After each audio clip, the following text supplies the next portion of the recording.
Have you ever wondered if the seemingly innocent bedtime habits you've developed over the years could actually be putting your health, or even your life, at risk? The story I'm about to share might change how you think about your nighttime routine forever. Hello, everyone. I'm James, and welcome to another episode of Golden Age Secrets. Today, I'm covering a topic that's both urgent and deeply personal: how ordinary bedtime habits led to a 70-year-old man never waking up again. His family has allowed me to share this story in hopes of preventing similar tragedies. Before I continue, I want to emphasize that this video contains potentially life-saving information, especially if you're over 60 or care for someone who is. The habits I'll discuss are ones that millions of seniors practice every night without realizing the potential dangers.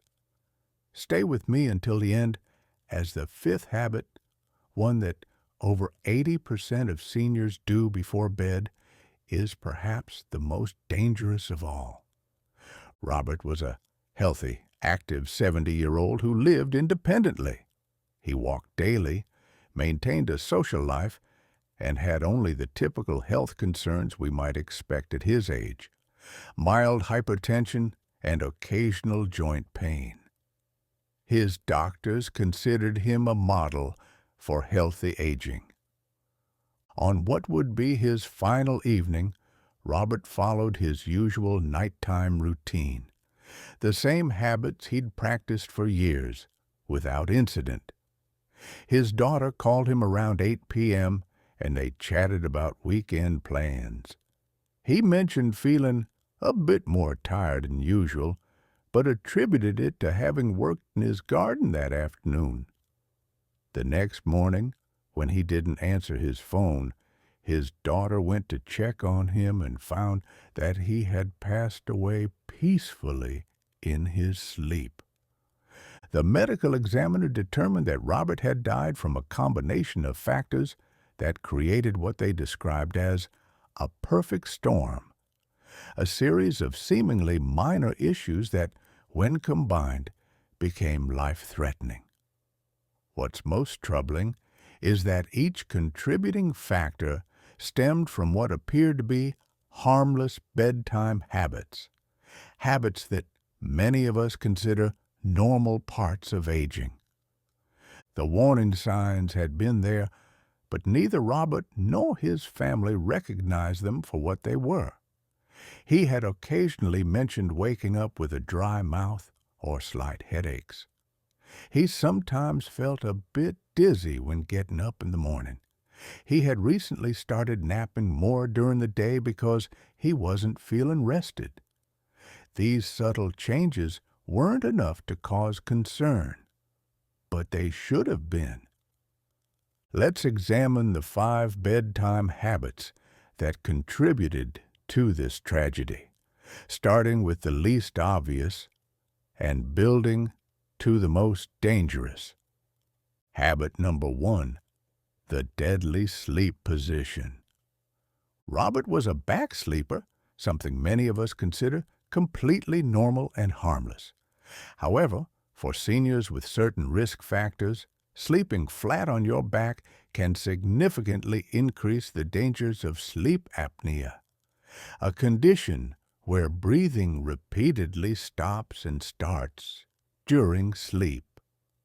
When we lie flat on our backs, especially as we age, the tissues in our throat become more likely to collapse and block our airways. This is particularly true for those who've gained some weight around the neck area or whose muscles have lost tone with age. For someone like Robert with mild, undiagnosed sleep apnea, sleeping on his back created long periods where his oxygen levels dropped dangerously low. While this alone might not have been fatal, it created the first condition in the cascade of events that led to his passing. The solution isn't complicated. Sleeping on your side, particularly your left side, can reduce sleep apnea episodes by up to 50%. For those who find it difficult to maintain a side position, a simple body pillow, or even a tennis ball sewn into the back of your pajamas can prevent rolling onto your back during sleep. Medical research shows that for people over 60, regularly sleeping on your back increases nighttime cardiac events by nearly 30%. This isn't meant to frighten you. It's meant to empower you with a simple change that could save your life. Habit number 2, nighttime medication timing. The second factor in Robert's case involved his evening medication routine. Like many seniors, Robert took his prescribed medications in the evening right before bed. This included his blood pressure medicine and an over-the-counter sleep aid he'd begun using occasionally. What most seniors don't realize is that the timing of medications can dramatically affect how they interact with your body during sleep. Taking blood pressure medications just before bed can cause significant drops in blood pressure during the night, especially between 2 and 4 a.m., when our blood pressure naturally reaches its lowest point. Combined with a sleep aid, which further relaxed his respiratory system, Robert experienced periods where both his blood pressure and his breathing were compromised simultaneously. The better approach is timing medication intake based on how it affects your sleeping physiology. Many blood pressure medications are better taken in the morning or at least several hours before bedtime, and over-the-counter sleep aids should be used sparingly, if at all, especially when combined with other medications. Robert's family later found that his doctor had actually recommended taking his blood pressure medication in the morning, but Robert had shifted to nighttime because it was easier to remember. This small change in timing contributed significantly to what happened. Habit number 3, the silent breathing risk. The third factor involves something many seniors experience: dry air in the bedroom. Robert lived in a climate-controlled environment with forced air heating, which significantly reduced the humidity in his bedroom, especially during winter months. Breathing dry air for 7 to 8 hours while sleeping can cause subtle inflammation of the nasal passages and throat tissues, making them more prone to collapse and obstruction. For someone already at risk for sleep apnea, this created another compounding factor. What's more, the dry air irritated Robert's respiratory system, causing minor swelling that further restricted his already compromised breathing during sleep. This is particularly dangerous for seniors whose respiratory systems are naturally less robust than younger adults. A simple humidifier might have made a significant difference. Maintaining optimal humidity levels between 40 to 60% in the bedroom reduces these risks substantially and improves overall breathing during sleep. Many seniors avoid humidifiers due to concerns about maintenance or mold, but newer models address these issues with minimal upkeep. When Robert's daughter checked his bedroom after his passing, the humidity level was below 25%, dry enough to compromise breathing in a vulnerable individual. Habit number 4, hidden sleep environment danger. The fourth factor in this tragic case involved Robert's bedding choices. Like many people his age, Robert used multiple pillows and a heavy comforter. He had recently added an extra pillow to help with what he thought was nighttime reflux, propping himself up slightly. While this might seem innocuous or even helpful, the arrangement created two problems. First, the extra pillows actually positioned his neck in a way that further compromised his airway. Second, the heavy bedding restricted his chest movement, subtly increasing the work required to breathe properly during sleep. Research from sleep medicine specialists shows that even small restrictions to chest movement, like heavy blankets or restrictive pajamas, can reduce breathing capacity by 10 to 15% during sleep. For someone already experiencing sleep apnea and lowered blood pressure, this additional burden on the respiratory system proved significant. The better approach is using specially designed orthopedic pillows that properly support the neck without compressing the airway, and lighter, layered bedding that provides warmth without weight. These might seem like minor details, but in Robert's case, they contributed to the overall burden on his respiratory system. And now we come to the fifth and perhaps most alarming habit, one that over 80% of seniors practice regularly before bed, often without a second thought. Habit 5. The most dangerous pre-sleep routine. Robert's final habit, and the one that likely tipped the balance from survivable to fatal, was consuming alcohol as part of his bedtime routine. In Robert's case, it was a seemingly innocent glass of wine with dinner and occasionally a small nightcap about an hour before bed. Nothing excessive, nothing that would raise concerns with his doctor or family. Many seniors use alcohol as a sleep aid, believing it helps them fall asleep more easily. And while alcohol can indeed help you fall asleep faster, it severely disrupts your sleep architecture, particularly during the second half of the night when your body metabolizes the alcohol. For someone with undiagnosed sleep apnea, even small amounts of alcohol can be dangerous.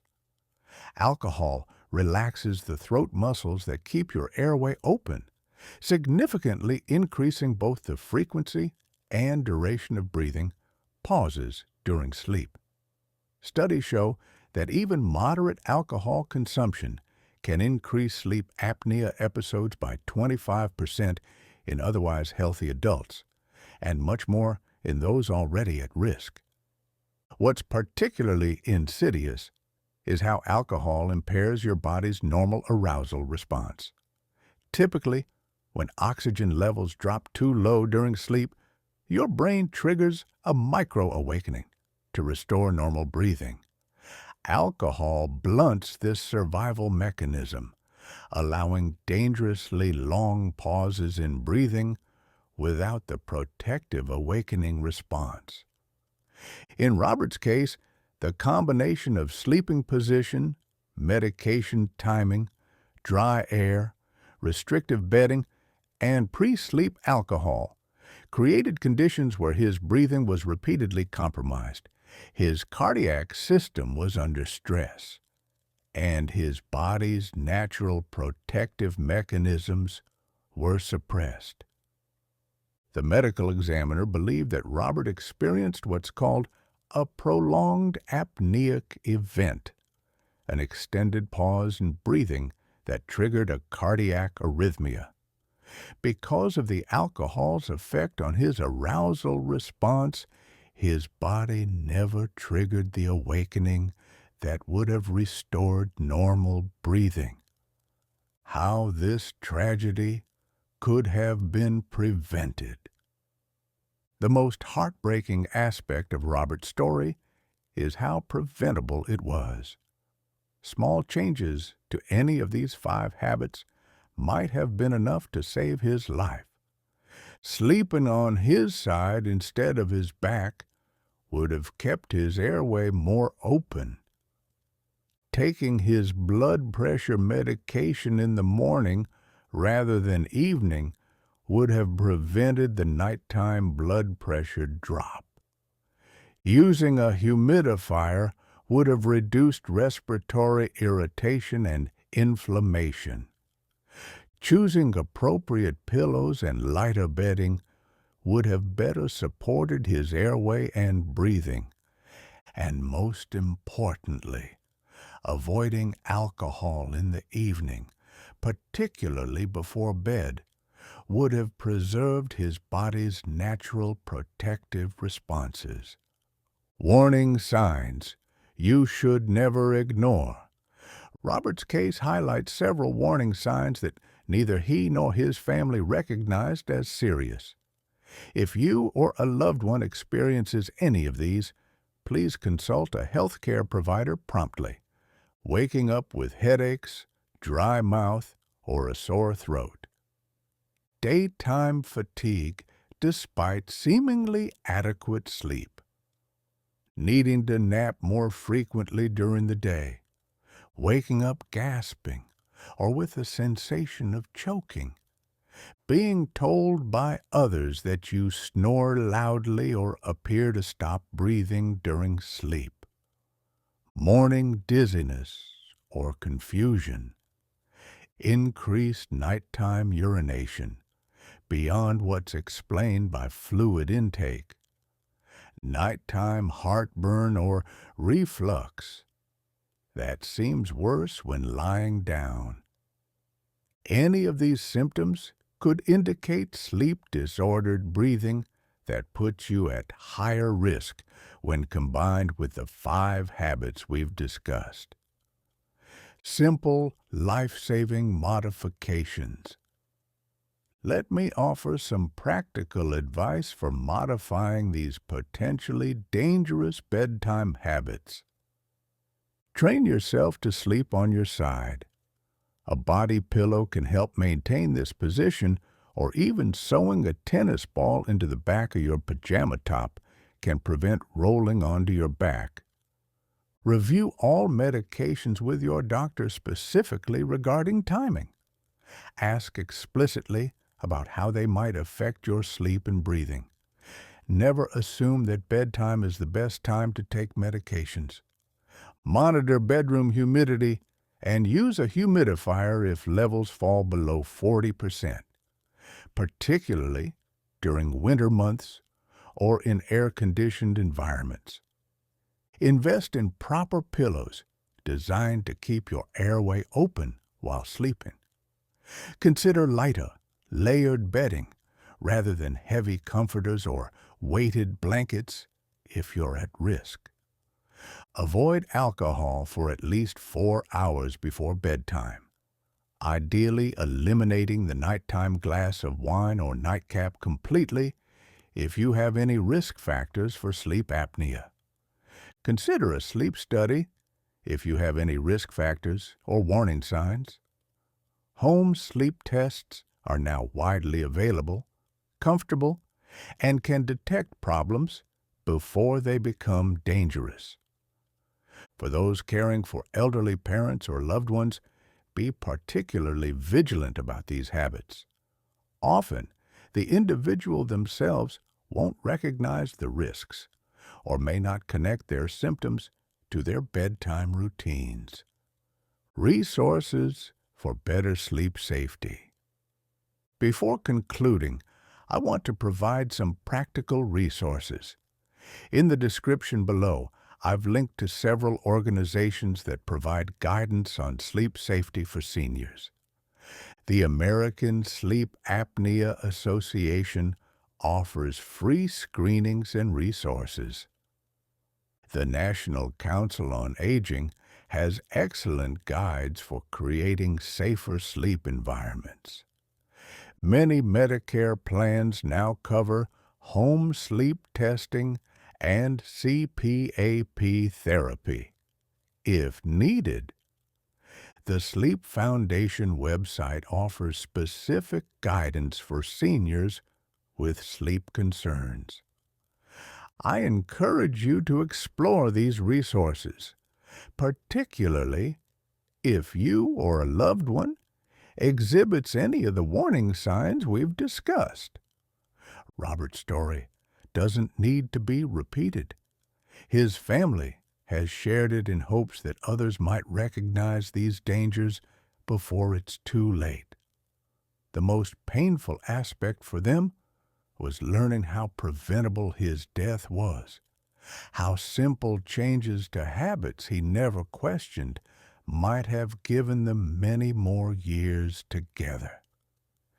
If you found this information valuable, please take a moment to like this video, share it with someone who might benefit, and subscribe to our Golden Age Secrets channel.